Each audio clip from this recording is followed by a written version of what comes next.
Hallelujah. Indian Church of Christ, shalom on you. May the Lord Jesus Christ bless you all and keep you safe. मसीह भारतीय कलीसिया को प्रभु यीशु मसीह के नाम में शांति और सुरक्षा निरंतर लगातार मिलती रहे। आप सब लोगों का प्रभु यीशु मसीह के नाम में क्राइस्ट मुक्ति द्वार फेलोशिप की ऑफलाइन ऑनलाइन सर्विस में स्वागत है। और आज का हमारा थीम है लव ऑफ क्राइस्ट, मसीह का प्रेम। हमारा आज का थीम है लव ऑफ क्राइस्ट, मसीह का प्रेम। हमारा रीडिंग रेफरेंस आप मेरे साथ निकाल लें, गॉस्पेल ऑफ जॉन चैप्टर 13, यूहन्ना रचित सुसमाचार उसका 13वां अध्याय 1 आयत से 10 आयत तक मैं पढ़ रहा हूं। इसका शीर्षक है बाइबल में 13वें अध्याय के ऊपर जो हेडिंग है वो है यीशु का चेलों के पैर धोना।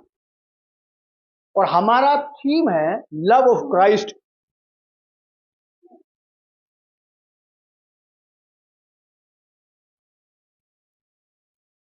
फसह के पर्व से पहले जब यीशु ने जान लिया कि मेरी वह घड़ी आ पहुंची है कि जगत छोड़कर पिता के पास जाऊं, तो अपने लोगों से जो जगत में थे जैसा प्रेम वह रखता था, अंत तक वैसा ही प्रेम रखता रहा। जब शैतान शिमोन के पुत्र यहूदा इस्करियोती के मन में यह बात डाल चुका था कि उसे पकड़वाए, तो भोजन के समय यीशु ने यह जानकर कि पिता ने सब कुछ मेरे हाथ में कर दिया है और मैं पिता के पास से आया हूं और परमेश्वर के पास जाता हूं, भोजन पर से उठकर अपने ऊपरी कपड़े उतार दिए और अंगोछा लेकर अपनी कमर बांधी। तब बर्तन में पानी भरकर चेलों के पांव धोए और जिस अंगोछे से उसकी कमर बंधी थी उसी से पोंछने लगा। जब वह शिमोन पतरस के पास आया तब पतरस ने उससे कहा, हे प्रभु, क्या तू मेरे पांव धोता है? यीशु ने उसको उत्तर दिया, जो मैं करता हूं तू उसे अभी नहीं जानता, परंतु इसके बाद समझेगा। पतरस ने उससे कहा, तू मेरे पांव कभी ना धोने पाएगा। यह सुनकर यीशु ने उससे कहा, यदि मैं तुझे ना धोऊं तो मेरे साथ तेरा कुछ भी साझा नहीं। शिमोन पतरस ने उससे कहा, हे प्रभु, तो मेरे पांव ही नहीं वरन हाथ और सिर भी धो दे। यीशु ने उससे कहा, जो नहा चुका है उसे पांव के सिवाय और कुछ धोने की आवश्यकता नहीं, परंतु वह बिल्कुल शुद्ध है। और तुम शुद्ध हो, परंतु सबके सब नहीं। क्योंकि ये वाली बात यीशु मसीह ने इसलिए कही कि तुम सबके सब शुद्ध नहीं हो, क्योंकि उस भीड़ में यहूदा इस्करियोती भी वहीं पे था।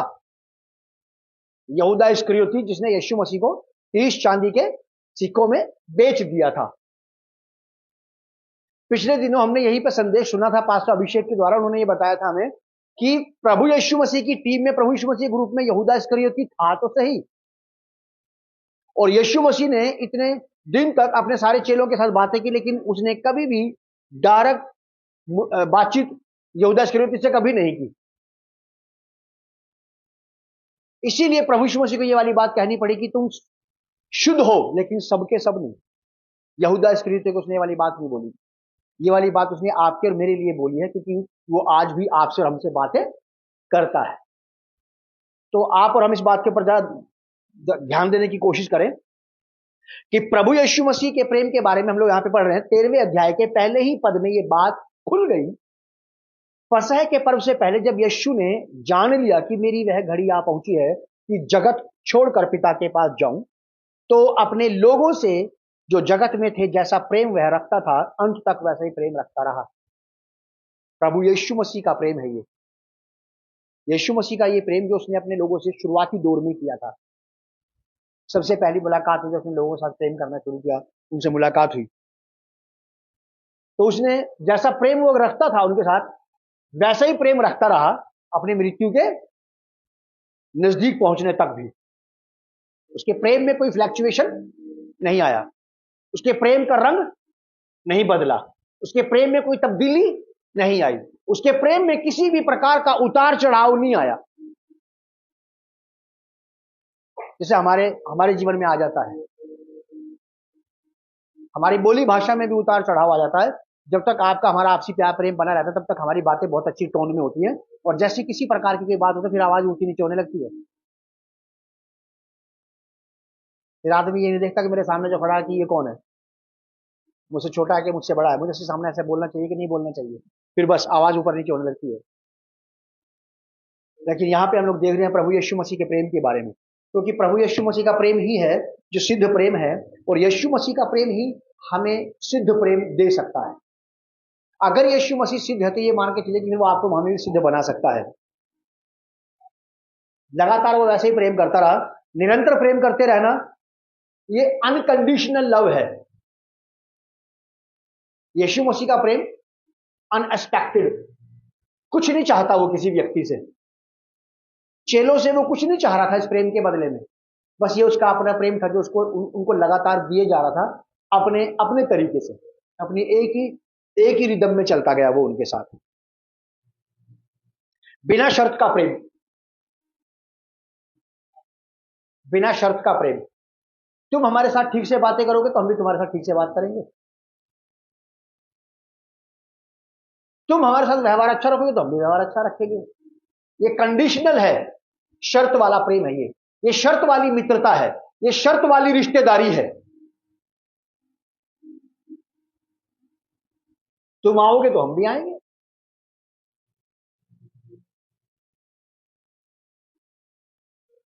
तुम हमारे साथ ये भला काम करोगे तो हम भी तुम्हारा भला काम करेंगे।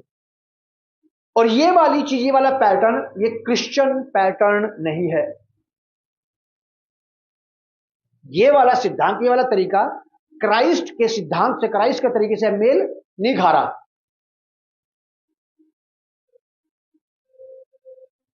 बिना शर्त के प्रेम, बिना लाभ का प्रेम, बिना लाभ देखे अपना, मेरा इससे मिलने से, मेरे इनसे बात करने से, मेरे इनके घर जाने से, इनका मेरे घर आने से, इनके साथ संबंध अच्छा बनाने से लाभ क्या है। प्रभु यीशु मसीह का प्रेम इस प्रकार का नहीं था। जब पहली बार मेरी मुलाकात उससे हुई थी, वो तब भी मुझे जानता था और आज भी मुझे जानता है। जब आपसे उसकी पहली मुलाकात हुई थी तब भी आपको जानता था और आज भी आपको जानता है। आप अपने बारे में जानते हैं, मैं अपने बारे में जानता हूं कि मेरे और यीशु मसीह के प्रेम के बीच में कितनी बार फ्लक्चुएशन आया है मेरी तरफ से। मेरी तरफ से यीशु मसीह के प्रेम में, यीशु मसीह के प्रेम में कितनी बार उतार चढ़ाव आया है। और मैं ये भी जानता हूं कि मेरे और उसके प्रेम में उसकी तरफ से मेरे लिए कोई उतार चढ़ाव नहीं आया। उसका प्रेम मेरे लिए सदा एक ही रिदम में रहा, एक ही भाषा में, एक ही लेवल पे रहा, जैसा प्रेम उसने पहले किया था। ये प्रभु यीशु मसीह का प्रेम है। ये वाला प्रेम संसार के किसी भी व्यक्ति के प्रेम से मेल नहीं खाता। किसी भी पति की पत्नी के प्रेम से मेल नहीं खाता ये वाला प्रेम। किसी भी पत्नी के पति के प्रेम से मेल नहीं खाता ये वाला प्रेम। किसी भी बच्चे के माता पिता के प्रेम से मेल नहीं खाता ये वाला प्रेम। किसी भी माता पिता के बच्चों के प्रेम से मेल नहीं खाता ये वाला प्रेम। चाहे सुधारने की बात हो या ठीक करने की बात हो, या सही मार्ग पे चलाने की बात हो या गलत मार्ग से बचाने की बात हो, माँ बाप की टोन में अंतर आ ही जाता है बच्चे के साथ। लेकिन पवित्र शास्त्र बाइबल में परमेश्वर का वचन ऐसा बताता है कि प्रभु यीशु मसीह जैसा प्रेम चेलों से करता रहा वैसा ही प्रेम करता रहा, और वो उनको जो भी बात समझाने की थी समझाता भी बड़े प्रेम के साथ था। सारी बातें बड़े प्रेम के साथ चलती रही। तो ये अनकंडीशनल लव था, ये यीशु मसीह का प्रेम है जो बदलता नहीं, जो घटता बढ़ता नहीं रहता। पहला पत्रस 5 अध्याय 8 पद।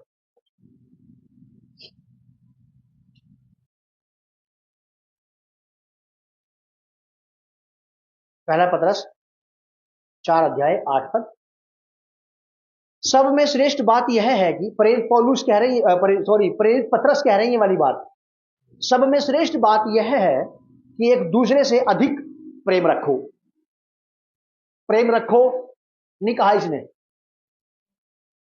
कैसा प्रेम रखो? अधिक। क्योंकि ज्यादा प्रेम ही ज्यादा माफी देगा, ज्यादा प्रेम ही ज्यादा मदद करेगा, ज्यादा प्रेम ही ज्यादती की तरफ लेकर के जाएगा कि आप किसी भी व्यक्ति के लिए जिससे आप प्रेम करते हैं, आप उसके लिए सब कुछ बहुतायात से कर पाएंगे। लिमिटेड प्रेम के द्वारा आदमी लिमिटेड काम ही कर पाएगा। फिर सीमित प्रेम के द्वारा आप सीमित उपाय करेंगे किसी के लिए। जितना प्रेम है ठीक है, इतना देर छुट्टी रहो, ज्यादा दिन क्या करो। फिर वो प्रेम चाहे आपका और हमारा परमेश्वर से हो या लोगों से हो, आपके लव की कंडीशन तय करेगी कि आप और मैं कितना कर पाएंगे उसके लिए।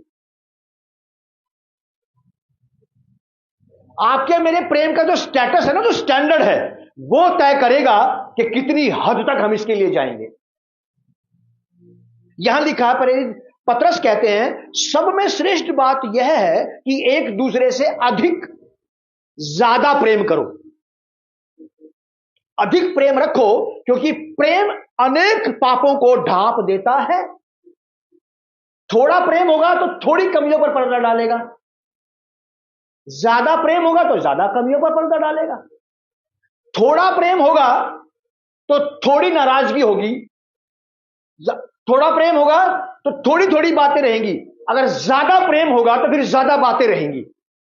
अगर हमारा प्रेम आपस में ज्यादा है तो फिर हम एक दूसरे को ज्यादा बर्दाश्त कर लेंगे, हम एक दूसरे की ज्यादा सह लेंगे, फिर हम एक दूसरे के साथ ज्यादा लंबे समय तक चलते चले जाएंगे। अगर कम रहा, जिसका जितना कम होगा उसका उतनी ही जल्दी वो संबंध टूट जाएगा, फिर चाहे परमेश्वर के साथ ही क्यों ना हो। प्रेम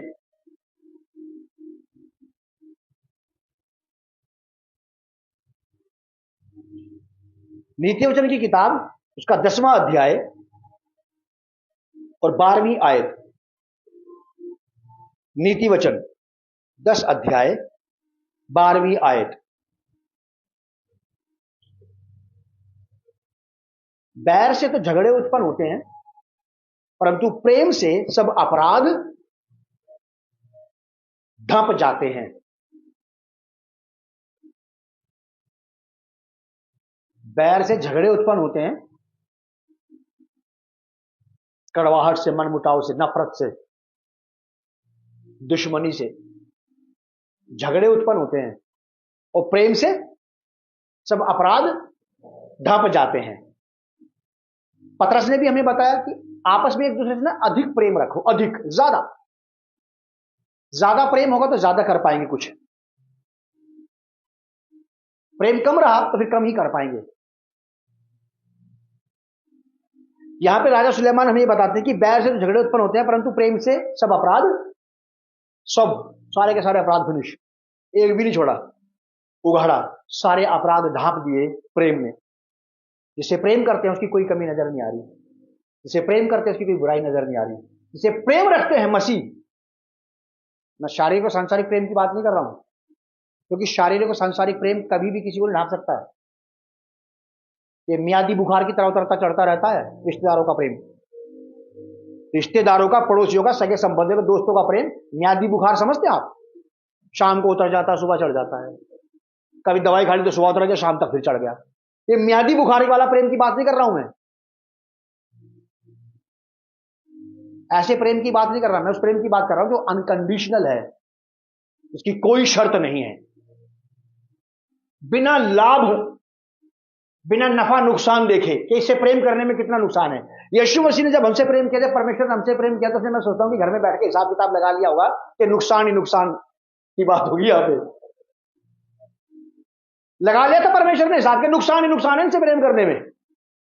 मैं इनके चरित्र को सुधारने के लिए अपने लड़के को मरवाऊंगा और ये इनका चरित्र नहीं सुधरेगा। मैं इनको सही लाइन पे लाने के लिए अपने बेटे को मरवाऊंगा और ये सही लाइन पे आएंगे ही नहीं। मैं इनको अपना बना लूंगा, मैं इनको मोह लूंगा, इसके लिए मैं अपने बेटे को पूरी तरह झोंक दूंगा और ये कभी भी मेरे अपने नहीं होंगे। नुकसान ही नुकसान था, परमेश्वर को सब नजर आ रहा था, लेकिन प्रेम ज्यादा था तो नुकसान नजर ही नहीं आया। फिर प्रेम ज्यादा था, प्रेम ज्यादा था और वो नुकसान प्रेम को हरा नहीं पाया। आज भी कलीसिया की हालत ऐसी है, हम कहलाते तो मसीह के हैं लेकिन जीते अपने स्टाइल से। बहुत सारे विश्वासी हैं आज भी ऐसे, कहने में बड़ा फक्र महसूस करते कि मेरी कीमत निर्दोष मेमने का लहू है। बात भी सही है, हम उस कीमत पे यहां पहुंचाए गए हैं परमेश्वर के पास। हमारी कीमत बहुत बड़ी है, लेकिन हमारा जीवन अपने तरीके का है। परमेश्वर ने जब प्रेम किया था, परमेश्वर ने जब हिसाब किताब पूरा लगा लिया था कि किस प्रकार से ये सारी चीजें होंगी, तब भी परमेश्वर ने इस बात को जान लिया था कि लेकिन फिर भी विजय प्रेम की ही होगी। परमेश्वर के प्रेम की विजय हुई। प्रेम ने सारे पाप ढांप दिए। प्रेम ने, परमेश्वर के प्रेम ने हमारे सारे पाप ढांप दिए। और परमेश्वर के लोग ऐसा बताते हैं कि अब परमेश्वर जब भी किसी एक नया जन्म पाए हुए स्त्री पुरुष को देखता है, अभी भी चाहे उसका जीवन जैसा भी हो, अभी भी अगर परमेश्वर उसको देखता है तो उसको परमेश्वर उसके दृष्टिकोण, उसके स्ट्रक्चर में नहीं देखता, उसके जैसा नहीं देखता परमेश्वर उसको। परमेश्वर उसके अंदर यीशु मसीह को देखता है, और इस वजह से उस स्त्री पुरुष के अंदर परमेश्वर को कोई अवगुण, कोई भी विलक्षण नजर नहीं आते। ढांप दिए प्रेम ने सारे के सारे अपराध। हम में से कोई कर सकता है ऐसा किसी के साथ? अगर नहीं कर सकते तो फिर हमें करने के लेवल तक आने की जरूरत है, क्योंकि आप और हम परमेश्वर की संतान हैं। अगर हम परमेश्वर की संतान हैं तो परमेश्वर के जैसे ही होने चाहिए। मुश्किल तो है, मुश्किल तो है। समस्त संसार के पापियों के लिए अपना पुत्र मरने के लिए भेज देना, यहोवा परमेश्वर के अलावा किसी और ने भी किया है क्या ऐसा? अगर हमारा पिता मुश्किल काम कर सकता है, उसने हमें भी कोई मुश्किल टास्क दे दिया है, तो यही बात प्रूव करेगी कि हम बाप से मेल खाते हैं। हम बाप से मेल खाते हैं। दुनिया में कोई ऐसा नहीं जिसने पूरे संसार के पापियों को बचाने के लिए अपने इकलौते पुत्र को दे दिया जो निर्दोष था। किसने नहीं किया? बस यहोवा परमेश्वर ने ऐसा किया। तो इसका मतलब यह है कि यहोवा परमेश्वर सबसे डिफरेंट परमेश्वर है, और यही वजह है कि उसकी हम संतान है, और हम भी परमेश्वर यहोवा की तरह डिफरेंट वर्क ही करेंगे। दिमाग, लोगों का दिमाग आपके बेहतरीन व्यवहार को देखकर उनका साथ छोड़ देगा। लोग कहेंगे यार किस टाइप के आदमी है ये, तब आप कह पाएंगे कि हमारा टाइप इस संसार में मेल नहीं खाता, हम यहाँ के टाइप के नहीं, हम तो उसके टाइप के हैं। दो बातें हमने देख ली यहाँ पे। परंतु प्रेम से सब अपराध ढक जाते हैं। अधिक प्रेम करो, क्योंकि प्रेम माफ कर देता है, पूरा बुराई को छिपा देता है। पतरस ने ये वाली बात बताई, ये हमें ये वाली बात बता रहे हैं, लव कवर द सिंस, प्रेम पापों को ढांप देता है। और अच्छा लगता है मुझे ये वाली बात। बाइबल में ऐसा लिखा कि यहोवा परमेश्वर तेरे पापों को मिटा देगा, तेरे पापों को ढांप देगा, फिर दोबारा स्मरण नहीं करेगा कि वो कहां गए। इतने बेहतरीन परमेश्वर के पास हैं हम लोग।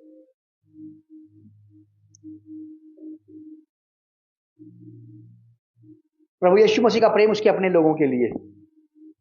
वापस पहुंचेंगे हम लोग यूहन्ना रचित सुसमाचार उसके 13वें अध्याय में।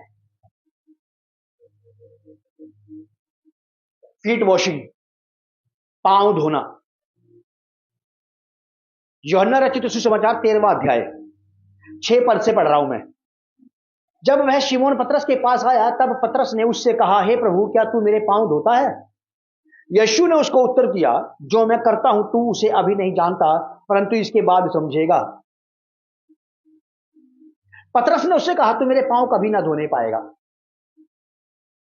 पतरस ने यीशु मसीह को बोला कि तू मेरे पैर कभी नहीं धोने पाएगा। पतरस के मन में प्रभु के प्रति एक आदर था, एक सम्मान था, क्योंकि उसका गुरु था। कि मेरा गुरु मेरे पांव को क्यों धोएगा, मेरा गुरु मेरे पांव क्यों छुए? लेकिन यीशु मसीह यहां पे कुछ बात समझाना चाहते थे प्रेम को लेकर के। फीट वॉशिंग पूरे वर्ल्ड वाइड लेवल पर क्रिश्चियनों के बीच में बहुत बढ़िया, बहुत स्टैंडर्ड का काम है फीट वॉशिंग। और फीट वॉशिंग का मतलब होता है पांव धोने से एक दूसरे के सामने अपने आप को विनम्र करना। कई सारे चर्चिज की परंपरा है ये, कई सारे बाइबल कॉलेज में, कई सारे विश्वासियों के बीच में ये परंपरा निभाई जाती है। कुछ जो लोग, थोड़े लोग जब जमा हो जाते हैं तो वहां पे फीट वॉश करते हैं, फिर वो एक दूसरे का पांव धोते हैं, अपने आप को विनम्र बनाते हैं। बहुत साल पहले भी मेरे सामने बात आई थी और मैंने कभी भी इस बात को किया नहीं, इसके विरोध में नहीं हूं, लेकिन मैंने इसको किया नहीं। इसलिए नहीं किया क्योंकि नहीं किया मैंने, क्योंकि मैं इसके करने का दूसरा तरीका सीख लिया मैंने। दूसरा तरीका क्या था? यीशु मसीह पतरस को समझा रहे हैं कि पांव धोने के ऊपर, इससे बड़ा प्रेम किसी का नहीं हो सकता कि आप किसी के पांव धो। इससे बेहतरीन प्रेम दुनिया में कोई भी फीट वॉशिंग वाला व्यक्ति नहीं कर सकता साहब। पांव धोने की परंपरा को जिंदा रखने वाले चर्चिस कभी भी इससे बेहतरीन प्रेम नहीं कर सकते। क्या गारंटी है इस बात की कि जिसके आप पैर धो रहे हो, आप बाद में कभी उसकी बुराई नहीं करोगे? जिसके आपने पैर धो दिए और 20 लोगों में यह बात को पुख्ता करा दिया आपने, ये बड़ा विनम्र व्यक्ति है ये तो यार, ये तो बहन, ये महिला बड़ी दीन व्यक्ति है। और उसके बाद फिर इससे बेहतरीन बात है कि किसी अपराधी को जिसने आपके खिलाफ पाप किया उसको माफ कर देना। इससे बढ़िया फीट वॉशिंग से बेहतरीन मुझे ये लगा कि माफ किया जाए, क्योंकि यहां पे यही वही वाली बात चल रही है। प्रेम सब अपराधों को क्या करता है? पैर धोना भी ढांप देता है क्या? मैंने पढ़ा नहीं कि पैर धोने से अपराध ढक जाते हैं। यीशु मसीह ने इस बात को किया था, और यीशु मसीह ने यह भी कहा कि मैंने तुम्हारे सामने एक उदाहरण रख दिया है, तुम भी ऐसा ही किया करो। आपस में एक दूसरे के पांव धो दिया करो। पांव धोने का मतलब यहाँ पे ये है, उस टाइम पे क्या होता था कि उस समय पे लोग क्या करते थे, जब किसी को किसी ने अपने घर में दावत पर बुलाया, खाने पर बुलाया, तो वो व्यक्ति क्या करता था कि सुबह ही नहा धो करके वो तैयार हो जाता था, और शाम को जब वो उनके घर जाता है, दोपहर के खाने पे या किसी भी समय पे जब खाने की बात होती थी, वो उसके घर जाने से पहले नहा लिया करता था। फिर वो उनके घर जाया करता था खाना खाने के लिए, चाहे दोपहर का या रात का, जो भी जिस टाइम पर उन्होंने उसको बुलाया है। सड़कें कच्ची हुआ करती थी और लोग जानवरों के द्वारा चला करते थे, गधों से, घोड़ों से, ऊंटों से, खच्चरों से चलते थे, और वो लोग सड़क वो गंदी करते रहते थे। सड़क, जानवर, घोड़े, गधे, खच्चर सड़क गंदी कर देते थे सुसु पोटी करके। वहां पे जब लोग चलते थे तो उनके पांव खराब हो जाते थे। जब लोग चलते थे तो पांव के मिट्टी उड़ करके उनके पांव पे आ जाती, धूल आ जाती थी। फिर जब वो किसी के यहां जिसने से बुलाया था उसके घर जाया करते थे खाना खाने, तो वहां के लोग क्या करते थे, वो लोग उस व्यक्ति को अपने घर में खाना खिलाने से पहले पानी दिया करते थे उसके लिए, पांव धोने का, पांव धोने के लिए पानी दिया करते थे उसे। उसने उसको नहाने का पानी नहीं दिया, क्योंकि वो अपने घर से नहाकर आया है। आप में से कोई है ऐसा जो किसी के यहां जाए और जाकर के ये कहे कि मैं आपने मुझे खाने बुलाया था, पहले मैं नहाऊंगा आपके यहां? मैंने तो आज तक ऐसा नहीं किया कभी किसी के यहां। हाँ, मैंने ये जरूर किया, किसी के यहां जाकर के खाना खाने से पहले अच्छा मैं हाथ धो लूं, ये तो मैंने किया है बहुत बार, क्योंकि मैं जानता हूं कि आने में, लोगों से हाथ मिलाने मेरे हाथ ही खराब हुए हैं। मैं नहाया हुआ हूं अभी भी। ठीक जस्ट वैसे ही यहां पे भी ऐसा ही हुआ कि लोग जब अपने घर से निकल के चलते थे तो उनके केवल पांव खराब होते थे, पांव खराब होते थे। इसलिए जो मेजबान होता था वो उनको अपने घर में पानी दिया करता था पांव धोने के लिए, ताकि वो पांव धो ले और कालीन पे बैठ करके अपना आराम से खाना खाए। वहां का सिस्टम ये था, वो नीचे कालीन बिछा देते थे, दरी बिछा देते, वहां बैठ के लोग खाना खाया करते थे। तो यहां ऐसा लिखा है 8वीं आयत में, पतरस ने उससे कहा तू मेरे पांव कभी नहीं धोने पाएगा। यह सुनकर यीशु ने उससे कहा यदि मैं तुझे ना धोऊं तो मेरे साथ तेरा कुछ भी साझा नहीं,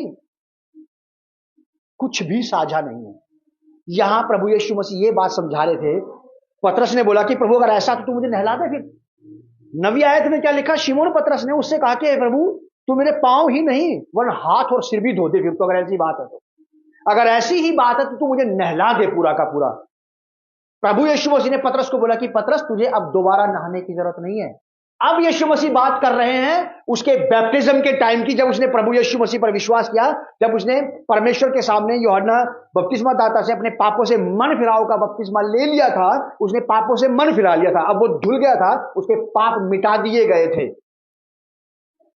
अब ये वाली बात थी, पाप मिटा दिए गए थे बैप्टिज्म के टाइम पे। अब बार बार किसी भी व्यक्ति को छोटे पाप बड़े पाप के लिए किसी भी प्रकार से बैप्टिज्म दोबारा लेने की आवश्यकता नहीं है।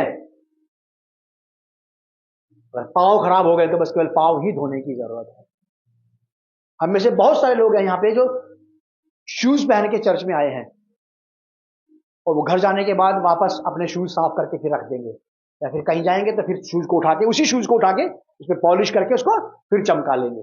या ऐसा करते कि भाई एक बार जहां गए थे वहां एक शूज पहन के गए थे, वो शूज दोबारा नहीं पहनना। ऐसा करता है क्या कोई? कोई ऐसा नहीं करता। उसी शूज को बार बार साफ किया जाता है और चमकाया जाता है, और शादियों में, फंक्शनों में, पार्टियों में पहन करके जाया जाता है। समझ में आ रही है आपको मेरी बात? मैं आपको बहुत तरीके से समझाने की कोशिश कर रहा हूं। ठीक उसी प्रकार से आप और मैं जब तक इस संसार में रहते हैं, जब तक आपके हमारे भाई बंधु विश्वासी इस संसार में रहते हैं, पाप, गुनाह और गलतियां, अपराध होते रहेंगे। क्या आप उनके पांव धोने को तैयार हैं? पांव धोने का मतलब होता है माफ करना।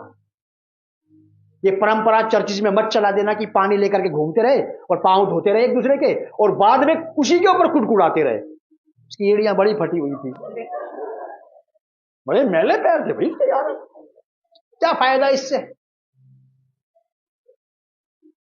इससे कोई फायदा ही नहीं है।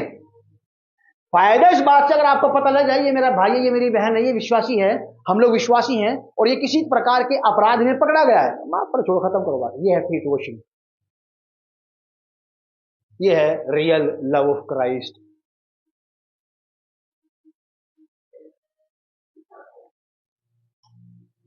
10वीं आयत, यीशु ने उससे कहा, जो जो नहा चुका है उसे पांव के सिवाय और कुछ धोने की आवश्यकता नहीं है। शुरुआती दौर में ऐसा भी हुआ है, कई लोग ज्यादा एक्साइटेड हो जाते हैं, इतने ज्यादा एक्साइटेड हो जाते हैं कि वो 2-3 बार बपतिस्मा ले लेते हैं, या तो शिक्षा की कमी के कारण या उनके अंदर के मानवीय एक्साइटमेंट के कारण। एक्साइटमेंट भी आपको हमें परमेश्वर के खिलाफ खड़ा करता है कई बार। उसको नियंत्रित करके रखना चाहिए अगर वो स्पिरिचुअल नहीं है तो। अगर एक्साइटमेंट आपके मेरे अंदर की एक उत्तेजना अगर ये आत्मिक और धार्मिक नहीं है, परमेश्वर के प्रति नहीं है, तो उसका गला दबाना चाहिए, इसको रोकना चाहिए कि नहीं ऐसा नहीं होगा। वैसे वैसे परमेश्वर का वचन चाहता है।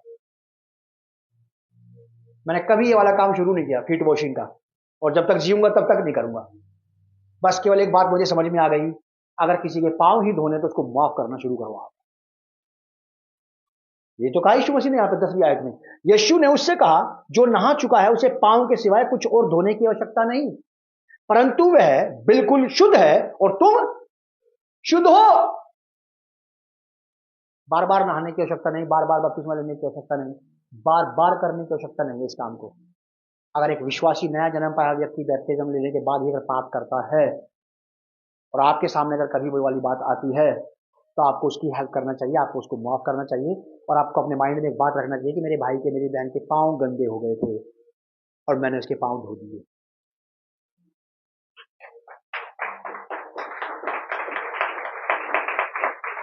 उसके पांव खराब हो गए थे और मैंने पांव धो दिए। बहुत बड़ा अधिकार है ये। यूहन्ना रचित सुसमाचार का 20वां अध्याय,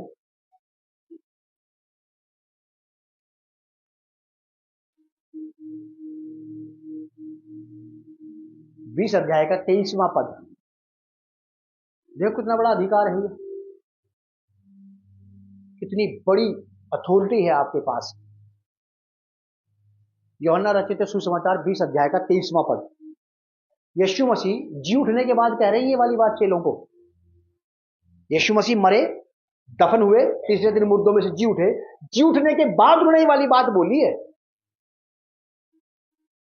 अब तो हमें पक्का यकीन हो गया होगा कि यार यही खुदा है जो मरा, 3 दिन तक दफन रहा और तीसरे दिन मुर्दों में जी उठा। क्योंकि मानव इतिहास में वर्ल्ड वाइड लेवल पे कभी भी ऐसा नहीं सुना गया किसी के लिए कोई मर के 3 दिन के बाद दफन हुआ और दफन हुआ तीसरे दिन जी उठा, किसी के लिए नहीं। आज तक का इतिहास है। यीशु मसीह के अलावा किसी ने ऐसा नहीं किया, ना किसी के साथ ऐसा हुआ। अब तो हमें यकीन हो गया होगा कि ये मरा, दफन हुआ और तीसरे दिन मुर्दों में जी उठा, यही सत्य है। अगर ये सत्य है तो इसकी बात असत्य कैसे हो सकती है? अगर ये व्यक्ति सच है, ये व्यक्ति आपके जीवन में मेरे जीवन में वैल्यूएबल है, तो इसकी बातें आपके मेरे जीवन में नॉन वैल्यूएबल कैसे हो सकती है? अगर ये आपके मेरे जीवन में पहला स्थान रखता तो इसकी बातें सेकंड स्थान पे कैसे आई? अगर ये आपके लिए सब कुछ है तो फिर इसकी बातें आपके मेरे लिए आज कुछ भी क्यों नहीं?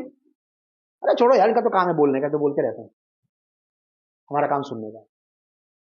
इसी से पता पड़ जाएगा कि मेरी लाइफ में क्राइस्ट है कहां। क्या लिखा यहां पे? यीशु मसीह कह रहे हैं कि जिनके पाप तुम क्षमा करोगे। आएगा आपकी लाइफ में ये समय कि किसी को माफ करने का। जिनके पाप तुम क्षमा करो वे उनके लिए क्षमा किए गए हैं। अगर आपने किसी बात से किसी के साथ कोई बात आपकी हुई है और आपने उसको माफ कर दिया है तो वो पाप उसके माफ हो गए हैं। अगर आपने उसको माफ नहीं किया तो वो एज इट इज उसकी लाइफ में रखे रहेंगे आपकी ओर से। वो आपकी ओर से मान लीजिए जैसे कि मेरा किसी ने नुकसान किया और मैं 6 महीने से आदमी से मुंह फुला के घूम रहा हूं। 6 महीने के बाद अचानक कभी ऐसा होता है कि मेरी मुलाकात उससे होती है या किसी तीसरे व्यक्ति के, किसी थर्ड पर्सन के कारण से, किसी थर्ड पर्सन के द्वारा मेरा दिमाग तैयार होता है, मेरा मन तैयार होता है, मैं इससे मिलता हूं, या परमेश्वर के आत्मा के द्वारा या परमेश्वर की प्रेरणा के द्वारा से मेरा मेंटल तैयार हो जाता है उससे मिलने के लिए, उसको माफ करके अपनाने के लिए। तो अब इसके पाप जो मेरी ओर से थे, मेरे लिए थे, वो मिटाए जाएंगे। वरना वो वहीं के वहीं रहते, मेरे माइंड में, मेरी दृष्टि में आदमी वही का वही रहता, वैसा ही रहता। यहां लिखा है साफ शब्दों में ऐसा, जिनके पाप तुम क्षमा करो वे उनके लिए क्षमा किए गए हैं, और जिनके तुम रखो वे, जिसे आपने माफ नहीं किया ना अपने सताने वाले को, उसके पाप आज भी आपके दिमाग में रखे हुए हैं। आपकी लाइफ में वो कहीं ना कहीं पुटलियां बांध के रख रखे हैं, खजाने की तरह, रुपए पैसे की तरह चौकसी करते हुए उसको। माफ कर देंगे तो हो जाएंगे इसके पाप क्षमा, अगर नहीं करेंगे तो नहीं है। ये वो लोग हैं जिनके साथ हमारा एक व्यक्ति की आपस में कोई बात है किसी की, और जो बात हम पढ़ के आए यीशु मसीह की फीट वॉशिंग वाली बात, पांव धोने वाली बात, वो हमें हर एक मसीह विश्वासी भाई बहन के साथ करना चाहिए। जो लोग फीट वॉशिंग करते हैं चर्चिज में या कहीं पे भी पांव धोने की जहां पे परंपरा आज भी है, मैं उनको गलत नहीं कह रहा हूं, क्योंकि यीशु मसीह ने कहा कि तुम ऐसा क्या करो, हो सकता है उनको यही समझ में आया कि ऐसे ही करना है। लेकिन मुझे ये वाली बात समझ में आई कि नहीं, अगर मैं माफ नहीं कर रहा हूं तो पांव धोने से कोई फायदा नहीं है, और अगर मैंने माफ कर दिया है तो इसका मतलब मैंने सचमुच में स्पिरिचुअली उसके पांव धोए हैं, पांव धोए हैं, मैंने अपने आप को हम्बल किया, मैंने अपने आप को विनम्र किया, दीन किया, छोड़ो यार, इसने मेरा नुकसान किया जाए, इससे बड़ी विनम्रता नहीं हो सकती। यूहन्ना रचित सुसमाचार उसका 3 अध्याय के 16 पद में क्या लिखा है? परमेश्वर ने जगत से ऐसा प्रेम रखा कि उसने अपना इकलौता बेटा दे दिया, ताकि जो कोई इस पर विश्वास करे वो नष्ट ना हो, बल्कि प्रेम हमेशा चाहेगा कि कोई नष्ट ना हो जाए। प्रेम हमेशा चाहेगा कि कोई मरे ना। प्रेम हमेशा चाहेगा कि किसी की इंसल्ट ना हो। प्रेम हमेशा चाहेगा कि किसी की बदनामी ना हो मेरी वजह से। प्रेम, सच्चा प्रेम, सिद्ध प्रेम, परमेश्वर का प्रेम यही चाहेगा कि मेरी वजह से किसी का स्टेटस डाउन नहीं जाना चाहिए, मेरी वजह से किसी के करियर पर चोट नहीं आनी चाहिए। यह है रियल लव ऑफ गॉड, यह है फीट वॉशिंग।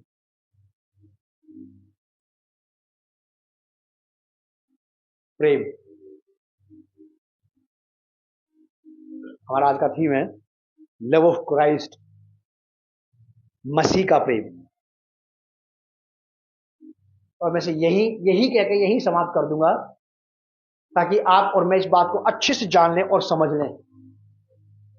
फीट वॉशिंग से ज्यादा बेटर है किसी के पाप ढांप देना, और ये कोई भी मसीह विश्वासी या सेवक बिना प्रेम के तो नहीं कर सकता, क्योंकि अभी तक तो हम बाइबल में यही पढ़ के आए ना। पतरस भी यही कह रहा कि अधिक प्रेम करो ताकि अधिक क्षमा कर सको। राजा सुलेमान ने भी कहा कि प्रेम क्या करता, सब अपराधों को ढांप देता है, बुद्धिमानी नहीं ढांपती। याद रखना, आपकी दीनता, आपकी विनम्रता ये काम नहीं करेगी। आपका परमेश्वर के वचन में इंटेलिजेंट होना ये काम नहीं करेगा। आपका परमेश्वर के वचन में ज्यादा विद्वान ज्ञानी हो जाना ये वाला काम नहीं करेगा। ये काम केवल तभी होगा जब आप और मैं परमेश्वर के वचन के द्वारा प्रेम से भर जाएंगे। जब हम परमेश्वर के प्रेम से भर जाएंगे तब हम ढांप पाएंगे, तब हम किसी के सिन कवर कर पाएंगे, तब हम किसी को फॉरगिव कर पाएंगे, तब हम किसी को कह पाएंगे कि छोड़ो जाने। समझदारी से नहीं होते ये वाले काम, याद रखना। ये बुद्धिमानी से नहीं होते, इनके लिए ब्रिलियंट होने की जरूरत नहीं है, इनके लिए प्रेमी होने की जरूरत है। जहां ब्रिलियंट होने की जरूरत है, होशियार बुद्धिमान ज्ञानवान, वहां होशियार बुद्धिमान ज्ञानवान बनो। जहां प्रेमी होने की जरूरत है वहां पे प्रेमी हो जाओ। जहां दयावंत होने की जरूरत है वहां पे दयावंत हो जाओ। मान लीजिए कहीं पे जरूरत तो थी दयावंत होने की, हम हो गए वहां पर ज्ञानी, विद्वान बन गए। इससे काम नहीं चलेगा। तलवार का काम तलवार करेगी और सुई का काम सुई करेगी। हम अपने अपने लिए प्रार्थना करें कि परमेश्वर हमें ऐसी बुद्धि, अकल, समझ, ज्ञान दे कि हम चीजों को सही ढंग से काम में लाने वाले बन जाएं, ताकि सही तरीके से सही चीजों को इस्तेमाल किया जा सके। चलिए प्रार्थना करेंगे हम लोग। आदरणीय पिता प्रभु यीशु मसीह नासरी के नाम से आपका बड़ा धन्यवाद और तारीफ करते हैं आपके स्नेह और प्रेम के लिए जो आपने हमसे किया है। प्रेम बुराई नहीं करता, निंदा नहीं करता, चिढ़ता नहीं, कुड़कुड़ाता नहीं, दोष नहीं लगाता। प्रेम त्यागता नहीं, छोड़ता नहीं। प्रेम सब बातें सह लेता है, सब बातों की चिंता करता है, सब बातों की परवाह करता है, और सब बातों में प्रेम सिद्ध पाया जाता है। आपसे प्रार्थना करता हूं प्रभु परमेश्वर पिता, अपनी कलीसिया को आप ऐसा ही प्रेम दें, मुझे, मेरे परिवार को आप ऐसा ही प्रेम दें प्रभु, ताकि हम सचमुच में, जैसा कि अभी हमने थोड़ी देर पहले भाई संगीत शर्मा के द्वारा से सुना था, कि लोग परमेश्वर को यीशु मसीह में पा लेते हैं और यीशु मसीह को किस में पाएंगे। पवित्र आत्मा हमारी सहायता करे कि लोग यीशु मसीह को हम में पा लें, लोग यीशु मसीह को हम में देखने लगे, लोग प्रभु यीशु मसीह को हम में छूने लगे। और ये सब कुछ प्रभु यीशु मसीह के स्वभाव, आचरण और व्यवहार के द्वारा से, स्वभाव के द्वारा से होने पाए। प्रभु यीशु मसीह के नाम से इस प्रार्थना को हम मांगते हैं। आमीन। God bless you and shalom on you.